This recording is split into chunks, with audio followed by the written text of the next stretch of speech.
Alors, Berlusconi, il bénéficie d'un nouveau contexte. Il va bénéficier d'un nouveau contexte, donc il n'y a plus ces deux grands partis. Donc tu nous mets les nouveaux personnages de... Attends, là on commence par quoi? Vas-y. Voilà, il y a un nouveau contexte parce que non seulement les deux grands partis ont disparu, mais disparaissent aussi des vestiges importants du fascisme. Je vous avais parlé des juges. Là, on est maintenant en 92-94. Et on est au début des années 90. Donc les juges qui étaient là du temps du fascisme, ils sont morts maintenant, ils sont en retraite, ils sont partis. Et les nouveaux juges relancent des enquêtes. Et on avait arrêté les enquêtes au moment de la guerre froide. L'ennemi, c'était plus l'Allemagne, c'était l'Union soviétique, et les enquêtes s'étaient arrêtées sur les crimes de la période nazi-fascisme. Et un juge découvre une armoire qu'on a appelée l'armadio della vergogna, l'armoire de la honte, où on trouve les enquêtes inachevées, et on découvre un deuxième oradour italien, celui qu'on connaissait, c'est celui de Marzabotto, avec 800 victimes, non 800 victimes, 600 c'est oradour avec 800 victimes. On en découvre un deuxième qui est Sant'Anna di Stazzema. Donc il y a des enquêtes qui sont relancées. On va rechercher le nazi qui a fait des exécutions dans les fosses ardeatines, qui est Eric Kripke en Argentine, on le met en procès. Le contexte change. Et le patron du MSI, qui est Gianfranco Fini, sent que c'en est fini de l'ère mussolinienne, qu'il faut qu'il transforme, qu'il faut absolument qu'il transforme son parti, et que ce qu'il peut sauver du parti, ce sont des idées radicales de droite. Il faut qu'il abandonne les références mussoliniennes. Et il va le faire. Il va le faire de façon absolument spectaculaire par ses déclarations. Alors déjà, il va changer le nom de son parti, de MSI, Mouvement Social Italien, qui fait référence à l'ancien parti fasciste. Il va passer à Alleanza Nazionale. Donc c'est un parti d'alliance avec le reste de la droite. Et puis ses déclarations sont explicites. Il est juste de demander à la droite italienne d'affirmer sans réticence que l'antifascisme fut un moment historiquement essentiel pour le retour des valeurs démocratiques que le fascisme avait opprimées. Voilà, le fascisme est une oppression.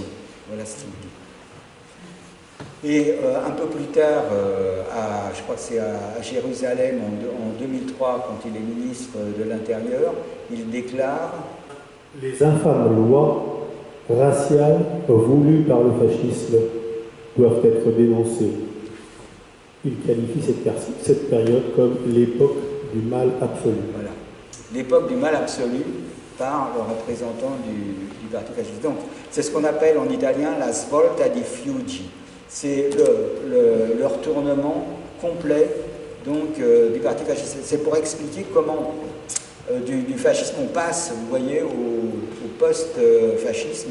Là, il y a un revirement très très fort que Berlusconi va utiliser parce que tout seul, il faut reconstruire la droite et il a besoin des anciens fascistes. Il a la Ligue du Nord, j'en parlerai tout à l'heure, qui s'est constituée dans les années 80, un parti très régionaliste, mais il a besoin d'appui et ça va lui servir. Donc il va s'appuyer sur Bossi de la Ligue du Nord et sur Fini pour son entrée en politique. Et cette entrée en politique, il en a vraiment besoin de Berlusconi, vous allez voir pourquoi.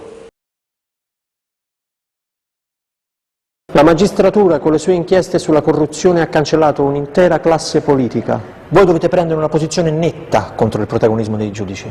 Loro vogliono cambiare la storia del nostro paese e questo non va bene.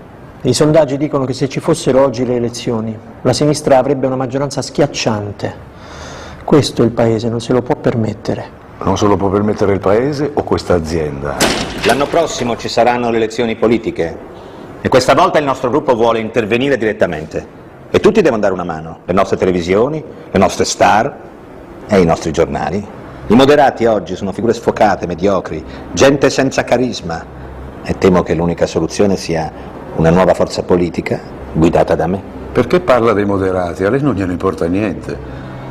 Lei lo sta facendo soltanto perché la sua azienda ha 5.000 miliardi di debiti e i giudici stanno per arrivare ai suoi conti all'estero. Lei vuole entrare in politica perché se no andrebbe in galera. La galera, c'est la prison. Il veut éviter la galère. Donc Berlusconi, et le moyen, c'est d'avoir des immunités que lui donneront la politique. Alors, il tombe à un moment où la droite a besoin de se reconstruire et il apparaît comme l'homme providentiel, parce que c'est dit au début, si la droite se fédère pas, eh ben c'est la gauche qui est en train de passer. Donc il utilise ce contexte et en 1994, il va gagner. Il va gagner parce que la gauche ne s'est pas encore remise de la disparition de l'ancien parti communiste. Aux élections de 1994, le nouveau parti fait seulement une vingtaine de pourcents des voix, alors que je vous ai dit que l'ancien parti communiste en faisait 34%. Il y a les dissidents qui s'appellent Rifondazione Comuniste qui font 6%, mais vous voyez, il y a 7 points qui manquent, la gauche n'est pas encore prête, et Berlusconi gagne une première fois en 1994, mais ça ne dure pas. Il est lâché par la Ligue du Nord qui est travaillée par ces démons régionalistes. Et courant 1994, il lâche le pouvoir, mais il reviendra en 2001. Et c'est sa deuxième victoire. En 2001, la gauche n'arrive pas à s'entendre, il reprend le pouvoir, et là, Berlusconi déploie son système. Alors le système berlusconien, c'est 3 stations de télé, et il a une situation normalement il devrait être atteint par les lois sur les monopoles, mais du temps où Bettino Craxi, je vous disais que c'était un parti socialiste particulier, du temps de Bettino Craxi, qui était ami de Berlusconi, la loi a été changée pour que Berlusconi garde ses 3 chaînes. Donc il a 3 chaînes de télé, dont une fait largement concurrence à la chaîne nationale. Il est majoritaire sur Mondadori, qui est Mondadori, qui est le maître de l'édition, et il va utiliser ce pouvoir médiatique pour conditionner les esprits par justement le divertissement.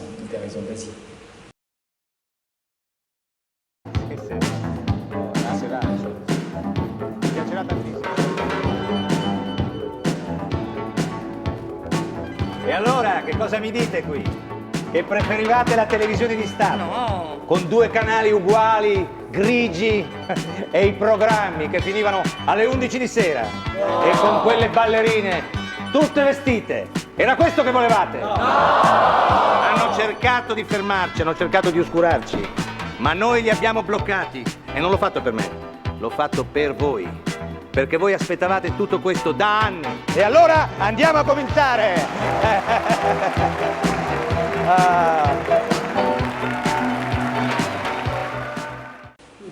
Voilà. Donc il applique la devise de Patrick Lelay, qui est Ce que nous vendons à Coca-Cola, c'est du temps de cerveau humain disponible. Voilà. Et donc, il prépare les gens au message politique simple. Et puis, il utilise, je vous ai parlé de Bartel, il utilise le sport. Il achète l'AC Milan, qui sera 3 fois vainqueur en Coupe d'Europe. Et là, au moment de ses funérailles, en juin dernier, il y avait des exécutions de l'AC Milan partout. Donc, il a utilisé cet engouement pour le sport italien. Il a banalisé, justement parce que ça l'arrangeait de s'appuyer sur Fini, il a banalisé le post-fascisme en nommant Fini ministre des Affaires étrangères de 2001 à 2006 et vice-président du Conseil. Et en 2008, vous savez qui était son ministre de la Jeunesse à Berlusconi? C'était Giorgia Meloni. Voilà. Et donc, il a donné aussi sa chance à Meloni. Il leur a donné une crédibilité gouvernementale à donc au post-fascisme. Et il a dit que, en fait, Mussolini, quand il envoyait les dissidents dans des îles lointaines, c'était pour leur donner des vacances. Il prenait le soleil. Et puis il a réécrit aussi, l'histoire, c'est-à-dire qu'il a minimisé l'action de la résistance et il a mis en avant, alors des faits qui sont vrais, qui sont dramatiques, c'est les Italiens chassés d'Istrie. Quand, à la fin de la guerre, quand les partisans yougoslaves sont remontés en Istrie, ils ont chassé les Italiens et il y a eu beaucoup de jugements hâtifs et ont été jetés dans des grottes après exécution et parfois pas très exécutés, dans des grottes qu'on appelle les foibe des Italiens. Il y a eu 10 000 morts italiens et 250 000 déplacés. Et donc ces faits, qui sont des faits réels, il les a mis en avant, il a complètement recouvert les actions de résistance. Il y a une réécriture dans le droit donné à cette époque. Il a fait du Parti communiste un complice des Brigades rouges pendant les années de plomb. Donc il y a eu il y a une bataille de la mémoire. Donc le problème des valeurs, il commence à se poser fortement avec Berlusconi. La bataille mémorielle, c'est lui qui va l'enclencher, la réécriture de l'histoire italienne, notamment de la résistance. Et donc, il va faire des lois avec des amnisties fiscales absolument extraordinaires, lui permettant à lui en premier de se dégager. Et donc, alors il est battu quand même donc ça dure donc c'est 2006 et de 2001 à 2006. Il est battu en 2006, puis il revient en 2008. En 2008, il revient, et là aussi, il fait fort. En 2008, alors c'est la troisième fois qu'il vient au pouvoir, pour se remettre en selle, il supprime l'impôt foncier. C'est le contraire de ce qu'on fait en France avec la taxe d'habitation. Et pour les communes, c'est l'étranglement, les infrastructures, les routes italiennes, d'énormes problèmes d'entretien et un grand gain électoral. J'entendais à la radio française, sur LCP, il y a eu des émissions sur Berlusconi dernièrement. Un journaliste il disait que sa grand-mère, qui avait tout le temps voté communiste, elle avait voté Berlusconi quand elle ne payait plus d'impôts fonciers. Ça a été vraiment un argument démagogique très fort. Il n'empêche qu'avec toutes ces affaires, ces frasques sexuelles, etc., et puis surtout ces fraudes financières, en 2011, il est discrédité du point de vue européen, il ne sait pas du tout gérer la crise financière. L'Italie a un spread, c'est-à-dire un écart entre les taux italiens et les taux allemands sur les marchés financiers qui est absolument énorme. Et puis, il a ses affaires de corruption. Il est continuellement en procès et il doit finir par démissionner. Donc cette phrase est reprise. Alors là, c'est un film de Nanni Moretti qui s'appelle Il Caimano, le caïman. Quanto è triste la sinistra, è triste e rende la gente triste. Io invece ho voluto ridare una speranza a questo paese.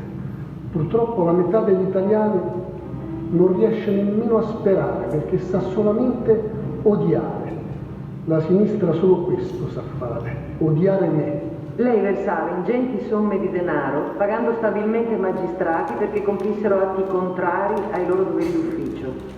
Li ha avuti a libro paga come fossero stati i suoi dipendenti? Non rispondo a nessuna domanda. Non rispondo, ora vado. Mi ricordano che sono già in ritardo, il presidente greco mi aspetta per un importante incontro istituzionale. Io questa volta speravo che il presidente... Perché io faccio parte di una troica, Vada via, non rispondo. Ora vado, questa troica regge il Consiglio europeo. Mi pare che l'imputato voglia continuare a sottrarsi al processo. Eppure io leggo in quest'aula la legge è uguale per tutti. Sì, ma questo cittadino qui forse è un po' più uguale degli altri, visto che la maggioranza degli italiani, sì, ora vado, visto che la maggioranza degli italiani in libere elezioni gli ha conferito il mandato per governare.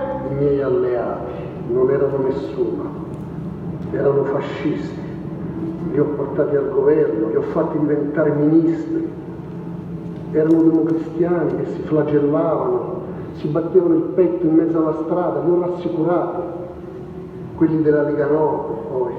Tutta Europa mi diceva stai attento, sono razzisti, stai attento, li ho fatti ragionare. Ho portato al governo anche loro, nonostante mi insultassero e mi dicessero che ero un mafioso.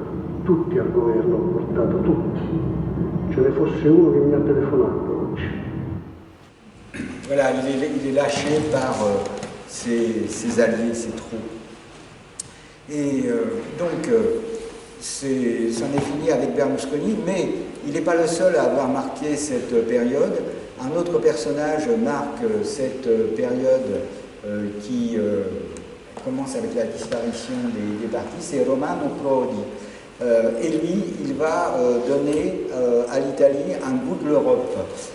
C'est-à-dire que donc il arrive en 96 et donc l'Italie, elle doit mettre en œuvre les principes du traité de Maastricht et en 98, l'Union européenne doit décider qui entre dans l'euro ou pas, et l'Italie doit satisfaire les fameux critères.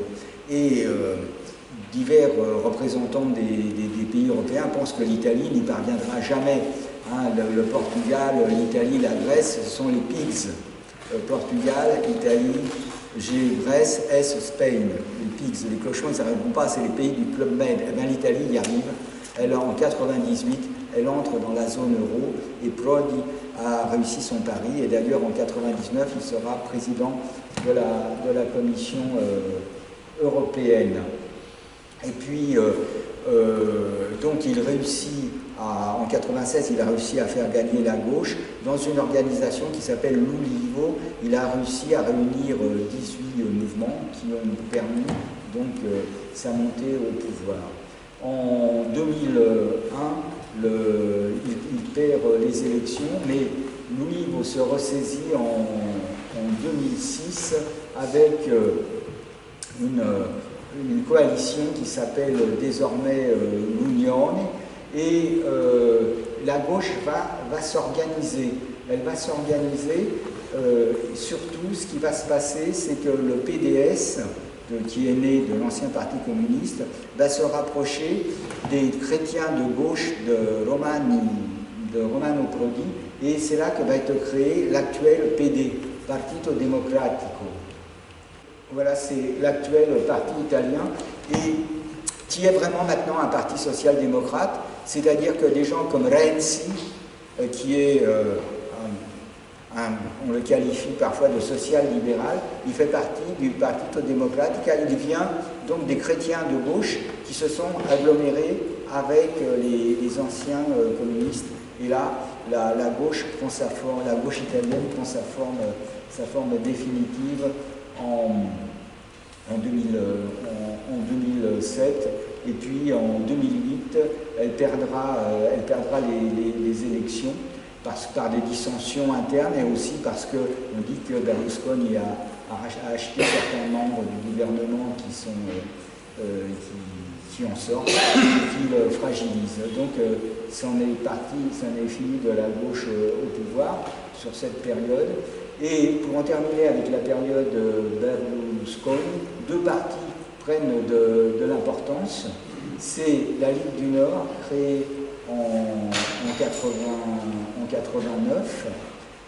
Alors, la Ligue du Nord, elle se caractérise par son caractère régionaliste et par ses positions très anti-migrants.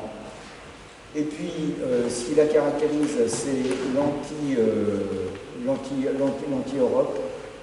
Salvini ira jusqu'à dire que l'euro a fait autant de mal que les panzers allemands. Et ce qui le caractérise aussi, tu peux peut-être le montrer, c'est la compatibilité, je ne sais pas si c'est là, la compatibilité avec le fascisme. C'est-à-dire qu'on verra un peu plus tard que Salvini prend des poses mussoliniennes. Et puis l'autre parti, c'est le 5 étoiles. L'autre parti, c'est le parti 5 étoiles, qui lui se caractérise. Si tu peux passer au but suivant. Voilà. Donc, je le disais tout à l'heure, la Ligue du Nord se caractérise par ses positions anti-migrants. Vous allez voir comment. Je vous laisse... Est-ce que vous comprenez la traduction? C'est un Indien. Ils n'ont pas voulu mettre des règles contre l'immigration, et maintenant, où sont-ils? Dans les réserves. Prenez-en l'accent, tirez l'accent. Vous voyez le type d'affiche, et je les ai vus en Italie du Nord. La violence. Quant à... Ah oui, alors je vous disais, compatibilité avec le fascisme, c'est Salvini. Il prend, sur ce balcon-là, Mussolini a fait un discours devant des résistants pendus. Et il refait les gestes mussoliniens, ça se passe à Fort. Maintenant, ce qui caractérise, alors là, par égard pour l'assistant, je ne vous traduis pas, c'est le dégagisme du 5, le dégagisme du 5 étoiles, le jour du balayage, avec Beppe Grillo. Alors, ce qui les caractérise, c'est 5 étoiles. Alors, une forte connotation écologique, vous allez voir. Les 5 étoiles, c'est l'eau, les transports, l'environnement, le numérique, le développement, les 5 Stelle. Et alors, oui, donc, ils sont pro-européens, mais ils ne sont pas compatibles avec le fascisme. Et dernièrement, il y a eu des étudiants antifascistes qui ont été agressés. Giuseppe Conte, qui fait partie des 5 Stelle, a participé au mouvement antifasciste. Donc voilà pour l'ère berlusconienne, et on en vient à un autre populisme après Berlusconi, c'est le point 3 qui va être marqué par les 5 étoiles, et la Ligue. Il est précédé. Alors donc voilà, on en est au point 3. C'est la Ligue et les 5 étoiles qui vont devancer le parti de Berlusconi qui s'appelle Forza Italia, et on va avoir un intermède de gauche avant ce mouvement populiste, un intermède de gauche qui va être d'abord mené par Monti, qui est un ancien commissaire européen qui va mener une politique de centre. En particulier, il va rétablir l'impôt foncier, qui va s'appeler l'IMU en italien. L'IMU, c'est l'Imposta Municipale Unica. C'est l'impôt foncier parce que c'était absolument nécessaire au niveau des collectivités locales. Et il va faire passer l'âge de la retraite de 60 à 67 ans. Et ça fait très mal en Italie, c'est-à-dire que ça va commencer, vous voyez là, on va voir en 2011, ça commence en 2012. Et en 2012, ceux qui étaient près de la cinquantaine, qui allaient avoir 60 ans en 2019, eh bien, ils ne prendront pas leur retraite en 2019, ils prendront leur retraite en 2026. C'est 7 ans avec un an de plus chaque année. Donc, il fait un sacré ménage, Monti. Et son ministère, il est marqué par la reconstitution par la fondation de Fratelli d'Italia en 2012. C'est-à-dire que en 2012, on est sous Monti, Giorgia Meloni, qui est dans le parti de Silvio Berlusconi, elle va fonder Fratelli d'Italia, parce que ce qui s'est passé, bon, je ne vais pas rentrer dans les détails, mais Fini a fait fondre son parti, son alliance nationale, dans le parti de Berlusconi, qui à un moment s'est appelé Popolo d'Italia. Donc il y avait une grande constellation berlusconienne, dont Giorgia Meloni a extrait les anciens fascistes. Elle a fondé Fratelli d'Italia en 2012. Que cherchait Giorgia Meloni? Elle cherchait à se différencier de l'époque berlusconienne. Elle cherchait à se différencier de l'époque berlusconienne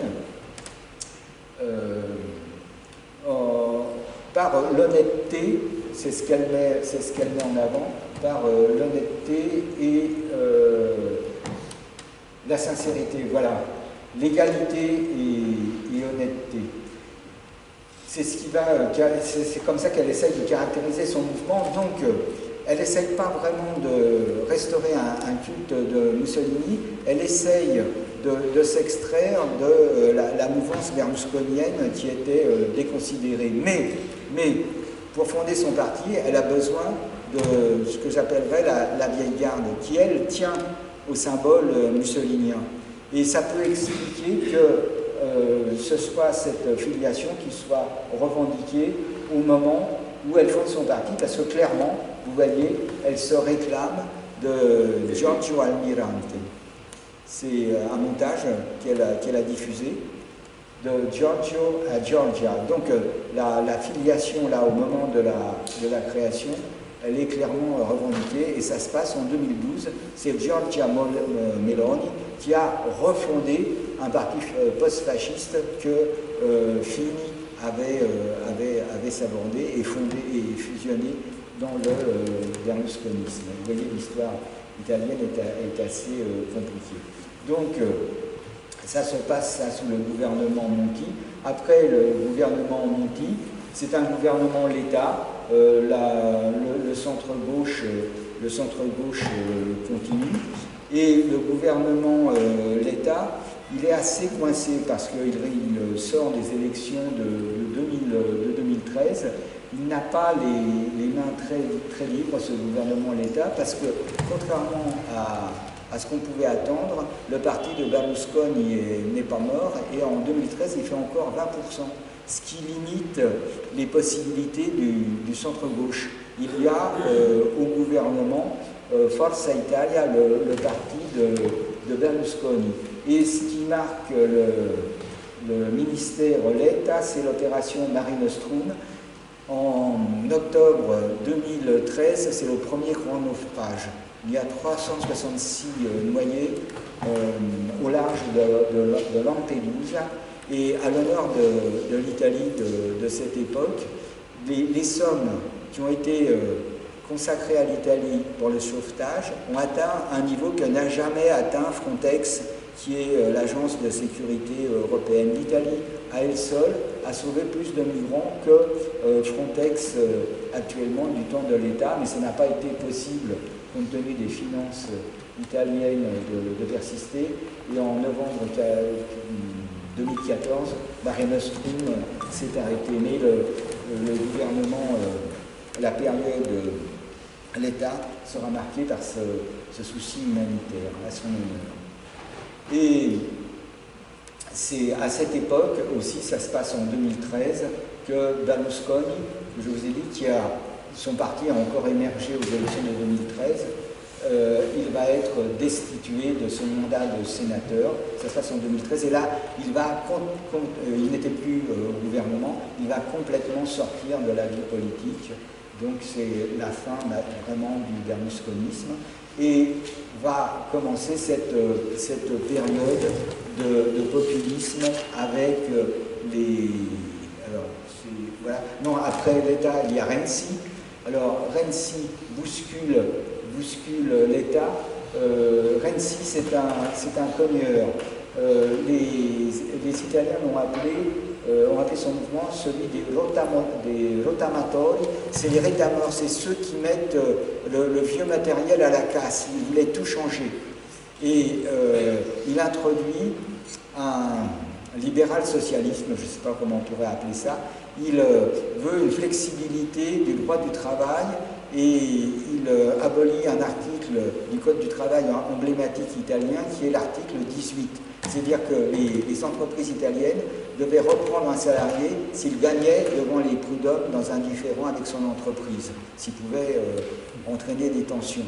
Et puis, il crée un contrat de sécurité progressive. C'est-à-dire que quand l'entreprise embauche, dans les premiers mois, ou même la première année, le salarié a peu de garantie, l'entreprise peut le renvoyer sans indemnité, et puis les indemnités s'accroissent au fil du temps, plus il reste, plus son indemnité est forte. Mais ça n'a rien à voir avec les indemnités qui étaient en vigueur jusque-là, et il se prend 1 million de manifestants ouvriers dans les rues de Rome, Rennes, et là, la gauche italienne va se scinder entre le monde ouvrier et le monde, on peut dire, un peu des diplômés.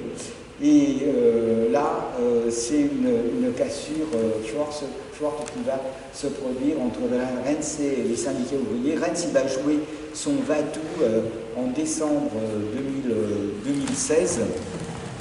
Il veut assouplir les rouages de l'entreprise, mais aussi ceux de l'État. Il veut alléger le Parlement, le Sénat, etc. Il fait un grand référendum, il perd et il s'en va en 2016. Après Rennes, il y a ce qu'on pourrait appeler des gouvernements techniques par Giuliano Amato. Et c'est en 2018, de nouvelles élections. Et là, surprise, c'est la Ligue du Nord, c'est le 5 étoiles qui l'emporte largement avec 34% des voix, et la Ligue du Nord qui fait 17% des voix. Donc c'est le 5 étoiles qui fait un coup de maître. Le 5 étoiles a été créé en 2009, en 2018, ils ont un nombre de voix absolument extraordinaire. Et 5 étoiles va marquer son gouvernement. Alors c'est intéressant parce que pourquoi les valeurs populistes progressent en Italie? Par des mesures absolument incroyables. Notre objectif pour cette nouvelle législature, c'est de donner à l'Italie le meilleur groupe parlementaire qu'elle ait jamais eu.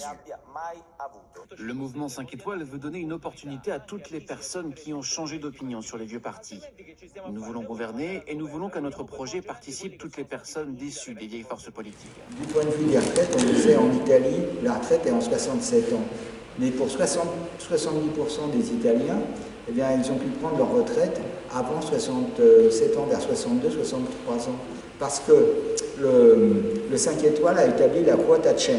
Alors la quota 100, ça veut dire que l'âge normal, c'est 67 ans, mais si la somme de vos années de cotisation et votre âge fait 100, vous pouvez partir. Ça veut dire qu'on est en 2019.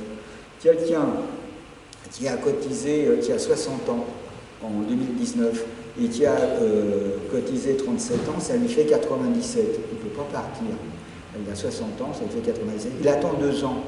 Il va avoir 62 ans, 39 ans, 62 ans et 39, ça fait 101. Il peut partir à 62 ans. Et tous les copains italiens, dans ces âges-là, ils sont partis vers 62, 63 ans, avec l'âge de 67. Et alors c'est compliqué en Italie, il y a plein de systèmes de retraite, il y a la vecchia, il y a l'ancianità, etc. Mais pour 60-70% des Italiens, la quota 100 a pu jouer.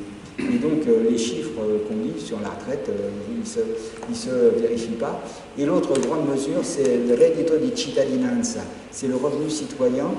Donc ça a été une sorte de RSA.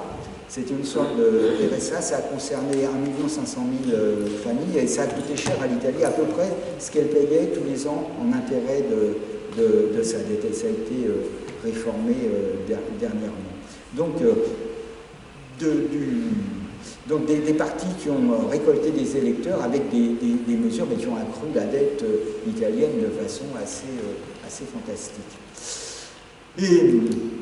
Et puis arrivent les élections européennes de 2019. Alors là, le rapport de force change entre la Ligue du Nord et le parti 5 étoiles. C'est-à-dire qu'au Parlement, il n'y a pas eu de nouvelles élections. Nos élections européennes de 2019, le rapport s'inverse. C'est-à-dire que la Ligue du Nord fait 34% et le parti 5 étoiles se dégonfle complètement.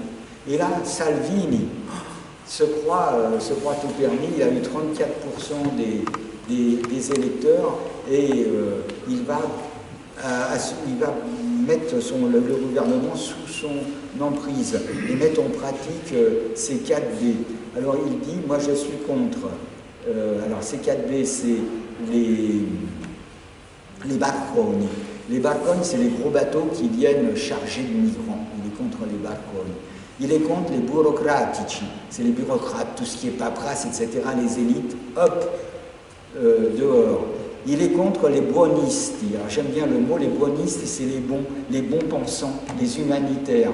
Out, ils pensent aux migrants, ça il faut les virer. Et il est contre les banquiers, il est contre la finance. Et il s'illustre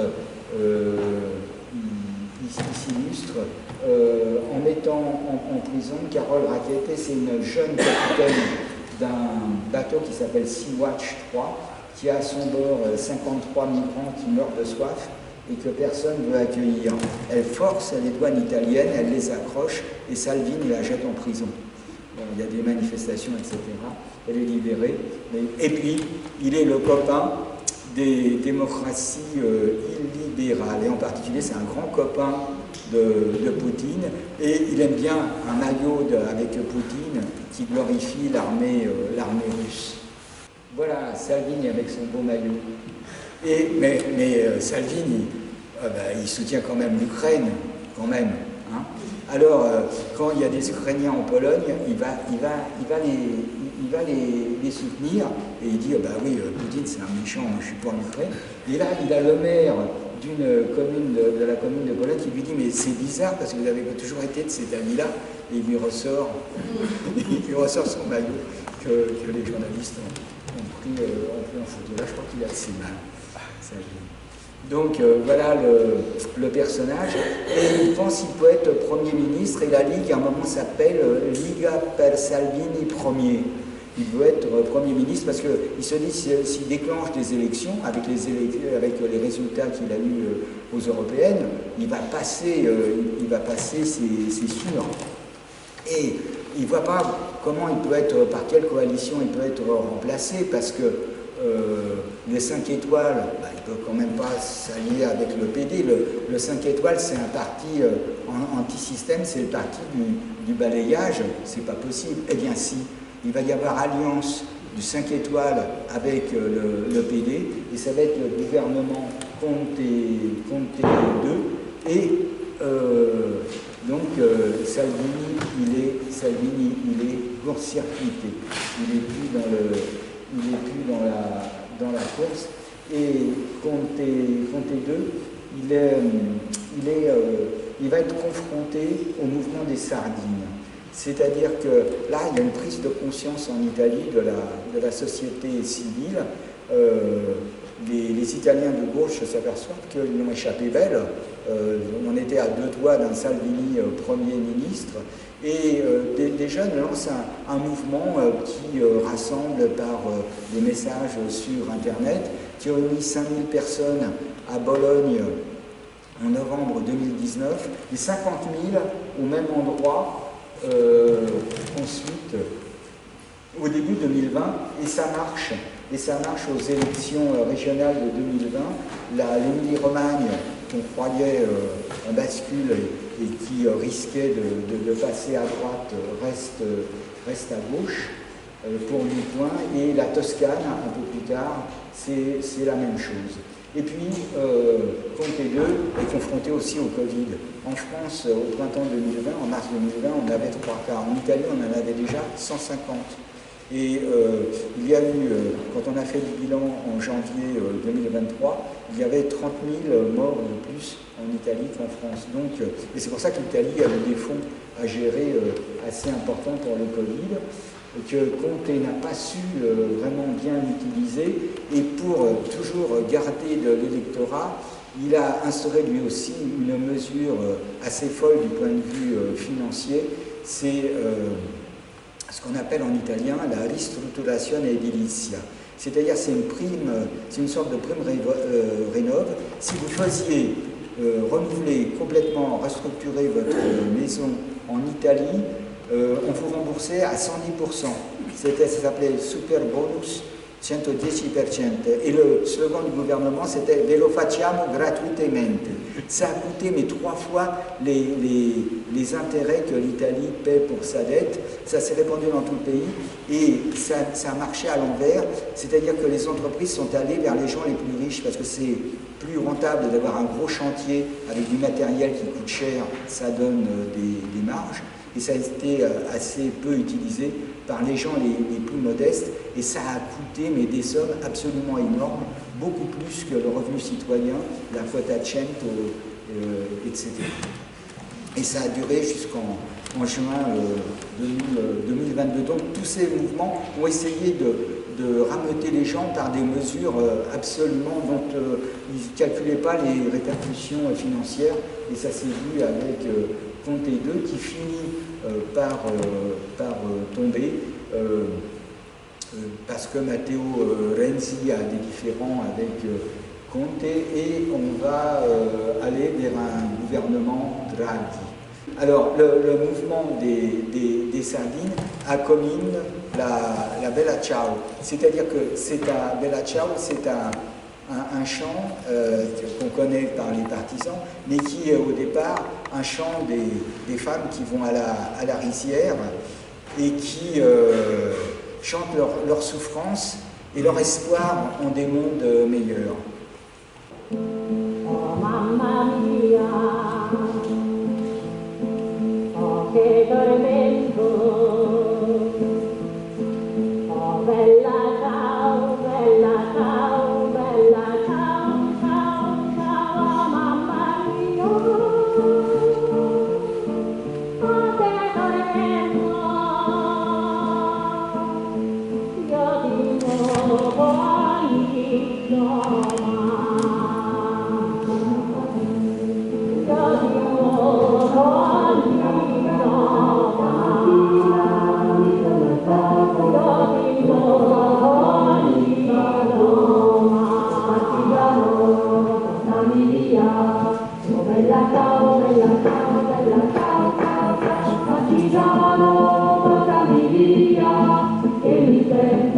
io ti voglio.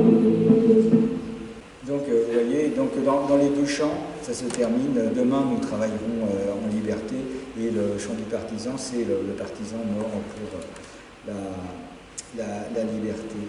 Donc, ces mouvements, sous l'ère Conte, qui est ensuite, à la suite, on trouve le gouvernement Draghi. Alors, le gouvernement Draghi prend le pouvoir en février 2021. Et il revoit le cadastre, il ne touche pas à Ristrutturazione Edilizia, c'est dans les mains du Conseil d'État, et il espère que ça va être déclaré inconstitutionnel, et c'est ce qui s'est fait. C'est sur décision du Conseil d'État que cette prime rénov à l'envers a été abolie. Et sur les retraites, il n'ose pas non plus revenir sur la quota 100, il fait un programme, et actuellement les Italiens ils sont à la quota 103, et ils vont aller comme ça en augmentant. Il a fait un programme, si vous voulez, d'allongement de la durée dans le temps, mais il n'a pas fait de réforme dure du système des retraites, et ça marche. Ça marche un moment. L'Italie est nommée pays de l'année par The Economist. Et puis, du point de vue électoral, le centre-gauche reprend du poil de la bête. Il reprend Rome et 5 étoiles, qui était administré par Virginia Raggi de Cinque Stelle. Il reprend Turin, ça marche bien.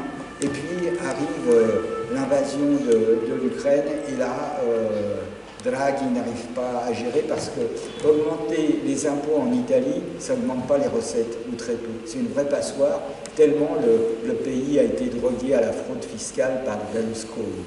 Et il n'arrive pas à s'en sortir, donc il est out le gouvernement Draghi, c'est le 5 étoiles qui le met dehors, et on va vers les élections de septembre 2022 qui verront le triomphe, alors j'en suis à la dernière partie, le triomphe de Giorgia Meloni. Alors, on va vers les élections de 2022. Donc on en est au point 4, après le gouvernement Draghi. Et donc, en septembre 2022, ça va être le succès de Giorgia Meloni avec 26% des voix. La Ligue fera 9, Berlusconi, enfin le parti de Berlusconi 8. C'est-à-dire qu'en voix, ce n'est pas la majorité, mais ce sera la majorité en siège. Parce qu'il y a deux types de scrutins en Italie, un scrutin à la proportionnelle et un scrutin uninominal. Et le scrutin uninominal favorise les coalitions. Et les coalitions, elles se sont faites à droite et pas à gauche. Ce qui fait qu'il y a la majorité en siège, alors qu'en voix, c'est à peu près équilibré. Alors, quelles sont les leçons à tirer de ce scrutin? Bien, dans ce scrutin, le PD plafonne à 20%. Et ça fait un moment que le PD est à 20%, et on peut faire pour l'Italie la remarque que Piketty faisait pour la France. Les catégories les plus populaires au sens du niveau de diplôme, on peut avoir l'impression que la gauche électorale s'intéressait désormais davantage aux nouvelles classes favorisées et diplômées et à leurs enfants, bien davantage qu'à ceux des milieux modestes.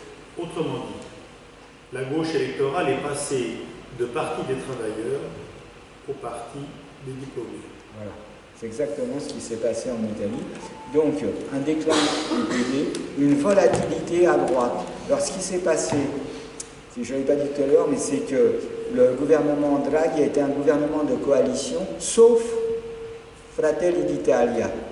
Meloni n'est pas allée dans le gouvernement Draghi. Elle a apparu comme vierge de ce qui s'était passé avant. Et donc, ça lui a servi. Elle avait, dans le passé, montré à sa capacité au gouvernement. Elle n'était pas responsable de l'inflation en Italie. Et il y a eu redistribution des cartes entre les partis populistes.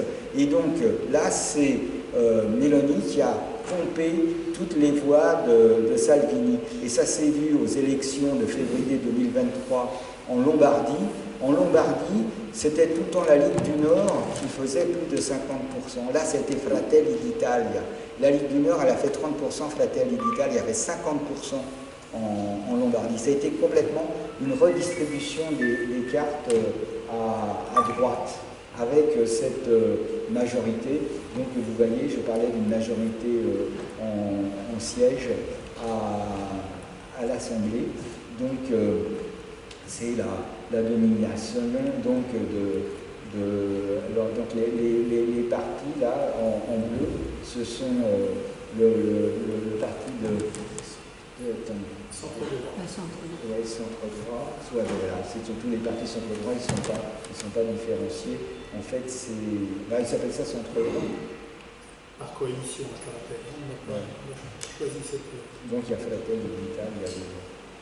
Donc voilà, alors que penser de Fratelli d'Italia?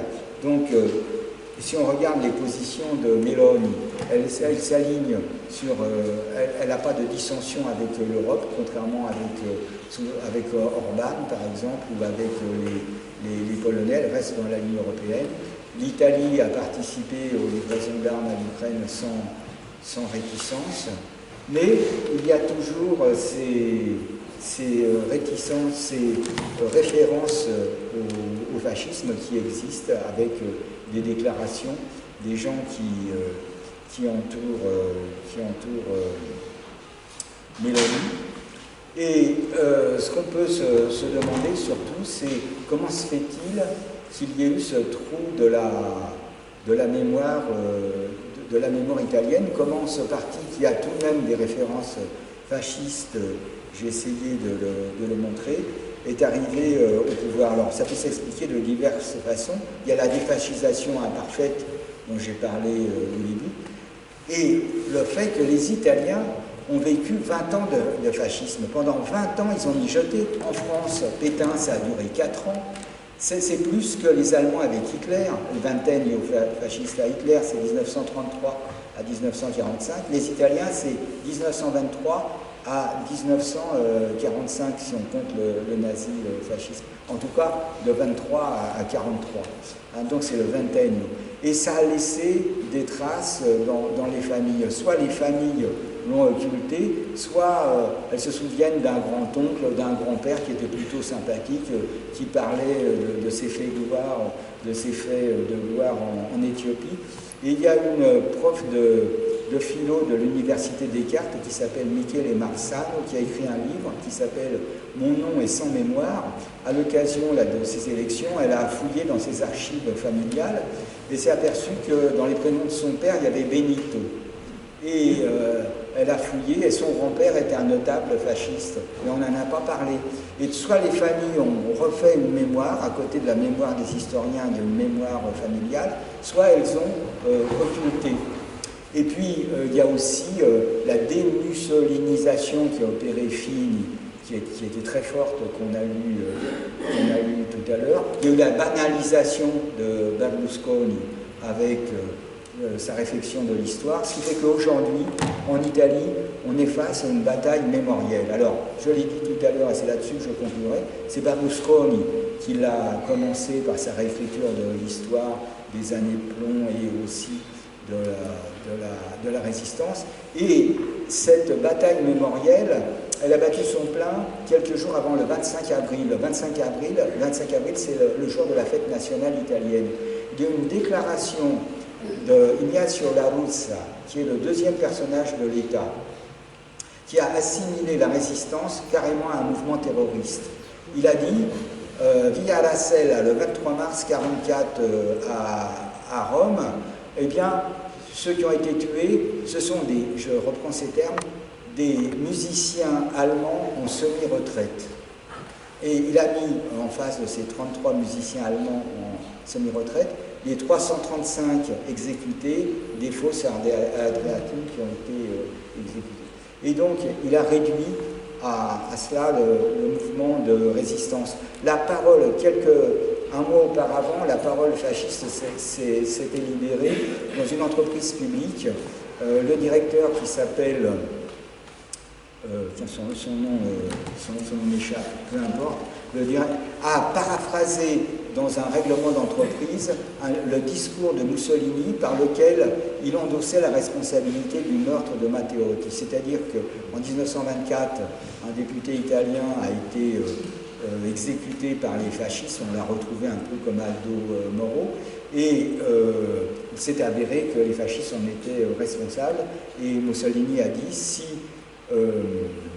le mouvement fascisme est un mouvement, si l'association fasciste est une association de malfaiteurs, je suis le chef de cette association. Et le chef d'entreprise a employé ces mêmes termes pour se déclarer le chef de son entreprise. Donc la parole fasciste se libère en Italie. Là-dessus, un général des carabiniers vient de sortir un livre, Le Monde à l'envers, où il dit qu'il faut sortir de... Il est complètement homophobe, son bouquin, pour qu'il faut arrêter de considérer comme normal. Enfin bref, vous voyez ce que je veux dire. Donc il y a toute cette bataille qui se joue en Italie. Donc le risque italien, c'est pas tellement d'un retour de Mussolini, quoique on l'a vu avec les années de plomb, qu'on reste d'anciennes structures dans une situation de chaos, on ne sait pas trop ce qui peut en surgir, mais ce qui risque d'arriver, c'est des discriminations plus fortes, et ça s'est vu avec les mesures de Meloni sur les migrants. Elle oblige les bateaux, souvent les migrants, à ne plus débarquer au sud, mais d'aller jusqu'à Ravenne. Et la plupart des organisations ne peuvent pas parce que les dépenses en carburant sont trop fortes. Et donc le grand risque, c'est les discriminations, c'est une déperdition, un affaiblissement des valeurs, mais des contre-feux existent en Italie, et le grand signe de cet affaiblissement des valeurs, ça a été une journée de deuil national pour Berlusconi. Normalement, il aurait dû avoir uniquement des funérailles nationales. Il n'aurait pas dû y avoir une journée de deuil, une journée de deuil et 3 jours de drapeau en berne, obligatoire, y compris pour les universités. Mais certains ont refusé, en particulier le doyen de l'université de Sienne, qui dit « Ma conviction est qu'une université qui se soumet à l'hommage à Silvio Berlusconi perd toute crédibilité éducative et morale. » Donc la résistance existe, il a refusé, donc lui, de mettre son drapeau en berne, et il faut souhaiter que cette résistance à la déperdition des valeurs se poursuive. Il n'a pas été sanctionné? Si, il va être démissionné. C'est la discrimination qui risque de se poursuivre, et justement, les déclarations de Meloni vont absolument en ce sens. Voilà, qui fait allusion à une domination LGBT Et elle dit, nous voulons une nation où il n'est plus scandaleux de dire que, quels que soient nos choix légitimes et nos libres inclinations, nous sommes tous nés d'un homme et d'une femme. Une nation où il n'est plus tabou de dire que la maternité n'est pas à vendre, que l'utérus n'est pas à louer, que les enfants ne sont pas des produits en vente libre, que l'on peut choisir dans les rayons comme au supermarché. Voilà, donc vous voyez, la ligne est tracée. Merci.